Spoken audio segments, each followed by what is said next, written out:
সবাই তো এটা উন্মুক্ত চায়, আপনি এটা এটা হ্যাঁ আমি বলে দিচ্ছি, যেহেতু এটা সরকারি সম্পত্তি, সরকার লিজ দিয়ে আসছে দীর্ঘ সময় ধরে, সেই হিসাবে এলাকাবাসী যদি এটা উন্মুক্ত সকলে যদি চায়, তাহলে সকলে চাইলে আমি তাদের সাথে একমত এবং আমি তাদের প্রথম সারিতে আমি থাকব, যেটা উন্মুক্ত করার জন্য যা যা কার্যক্রম করা দরকার আইনগতভাবে সেইভাবে মানে কাজ করার জন্য এটা মানে করা যায়। কারণ টিউনি অফিস থেকে, ভূমি অফিস থেকে ধরে টিউনি অফিস, ডিসি অফিস, তারপরে মন্ত্রণালয়, এইভাবে সরকারের কাছে আবেদন করতে হবে। সরকার যদি এটা বুঝে যে না এলাকার বাসী এটা সরকারি সম্পত্তি, সাধারণ মানুষকে বুক দখল করে খাওয়ার জন্য দিবে, আমি তার পক্ষে আছি এবং এটা আমার এখানে ভূমিকা থাকবে সবার থেকে বেশি। গোসাবা নদীটা কি আপনি কি চান জনগণের জন্য উন্মুক্ত নাকি?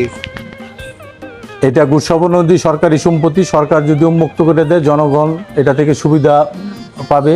সেই হিসাবে আমি যদি সরকার উন্মুক্ত করে দেয় আমিও চাই সরকারের পক্ষে, যদি সরকার চায় তাহলে আমিও চাই উন্মুক্ত থাকুক, জনগণের সাথে থাকি আমি।